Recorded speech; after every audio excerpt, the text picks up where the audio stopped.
Hello mga guys. Hello. Ito na naman ako sa kusina. Ito, nakikita nyo to. Ang palaya, napakalaking. Napakahaba. Napakalaking ang palaya. Paraya. Ito ay binili ko kahapon. Galing ako sa church services namin.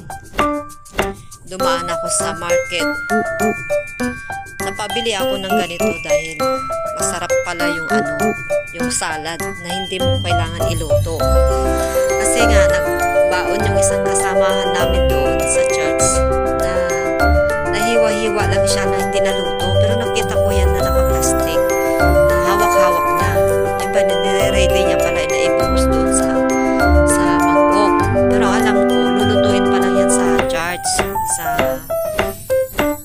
pag-dinner na. Kasi may lutuan kasi doon sa church. May kusina doon.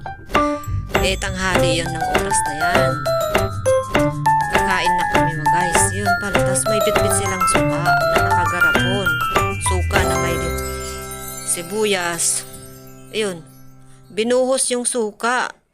Sabi ko kikilawin lang pala yung ampalaya. Kaya ayun. Ang sarap guys. Tinikman ko talaga. Nagulat ako. Bakit hindi niluto? Sabi nila ibabad lang daw sa asin. Hindi ko lang alam kung binabad nila yung asin kasi sabi ng isang kasama namin dapat binabad mo muna sa asin. Bakit hindi mo yung piniga? Sabi nila hindi naman nagsalita yung may nagdala. Basta pwede rin naman kung hindi pwedeng ipiga, kung hindi siya ipipiga, pwede namang ibabad yung sa may asin, tubig na may asin. Pero sabi ko sa isip ko, mas maganda pag hindi na gayahin ko to. Sabi ko, mas maganda na lang na na hindi pipigain kasi mawawala yung lasa. Oo nga, mawawala yung lasa niya saka yung pait niya, diba? Nandun na lahat yung vitamin, diba? Sayang naman. Ayun, sabi ko, bibili nga ako mamaya. Sabi ko, napakarami ang palaya na nakikita ko sa palengke. Gusto kong bumili pero hindi ako makapagluto-luto ng diretso kasi nga nandun yung amo ko. Nasa bahay lang yung amo ko. Ay, bihira lang ako nakakabili ng ampalaya. Talagang gutom na ako sa ampalaya. Minsan lang ako nabili.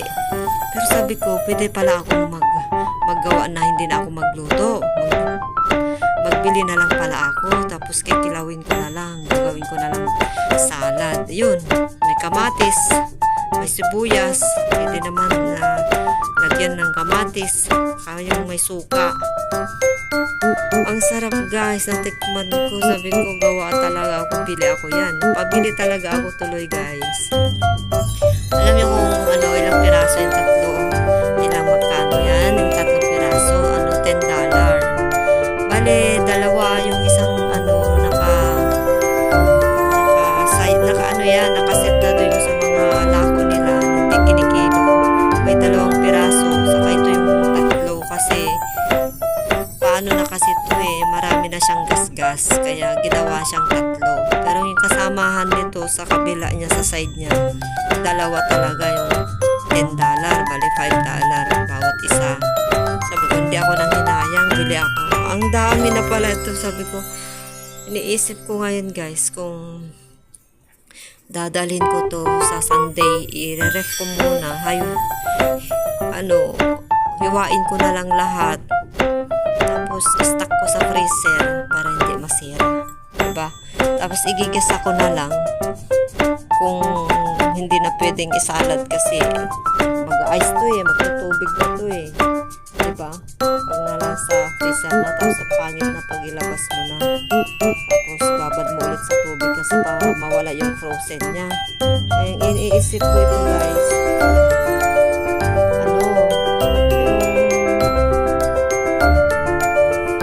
Igigisa ko na lang na kahit walang ito kasi magasta set mo ko sa marami. Kuha lang ako ng konti. Kakainin ko ngayon. Ulamin. Tapos sasawa ko doon sa pagkain ko na direng-deng kasi may binigay ng kaibigan ko na si Dudalin yung kudit-det sa Ilocano. Saka may daing naman ako munamon kaya magdiding-ding din ako tapos salad. Ayan, hiwa-hiwain ko na to guys. Habang ako'y naghihiwa dito, kinakausap ko yung asawa ko dyan. Ayan, naka-ready na yung mga lulutuin ko din dyan sa tabi niyan na pang dinding. Ito yung gagawin kong salad ko, guys. Panoorin nyo na lang.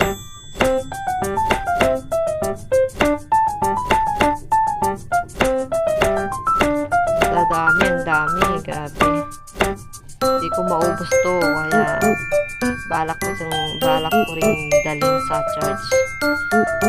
May sharing naman kami. Yung baon ko kahapon na pusit, nagustuhan naman nila. Pusit na daing. Ang ginawa ko yun, nilagyan ko siya ng gata. Kain ako ng 2 piraso, 3 piraso. Ubus agad kasi nagustuhan nila, nagtaka sila, nagustuhan nila yung saan daw ako nakamuha ng pusit. Sabi ko, binili ko sa market, pusit.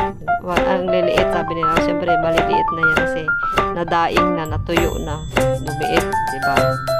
Ginawa ko yun, ginisa ko yun sa kamatis, sa may gata, maalat nga. Pero hindi na siya masyadong maalat yung pusit na dala ko kasi binabad ko muna sa tubig bago ko yun niluto.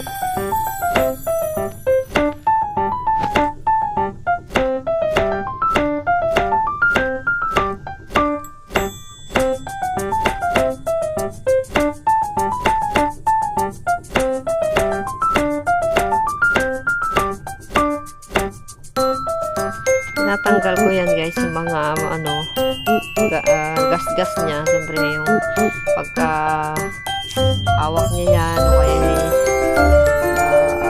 sa mga kasamahan niya, padikit-dikit. Ayan, ito na, guys. Naugasan ko na. So, maglalagay na ako ng asin, babat. Ito yung mga lulutuin ko ngayon. May kamote kasi ako dyan sa kamote. Taka yung munamon, yung bilis na daing tuyo. Ayan, gagawin kong dinding, Ilocano dinding. Favorite. Tamis ko tuloy. Ayan, guys, ang dami. Puno na yung mangkok ko malaki. Rock salt to rock salt. Kaya marami akong rock salt. Kaya walang problema kung nadamihan ko. Tapos mababad ko muna tatapon mamaya pagkababad na after 20 minutes. Ganun. Ako na i-drain. Ilalagay ko na sa freezer. Plastic ko dyan.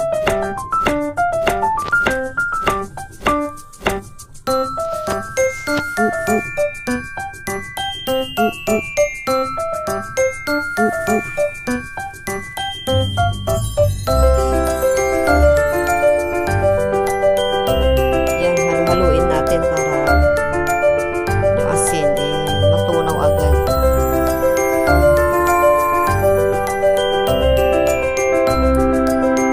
Haluin natin mabuti.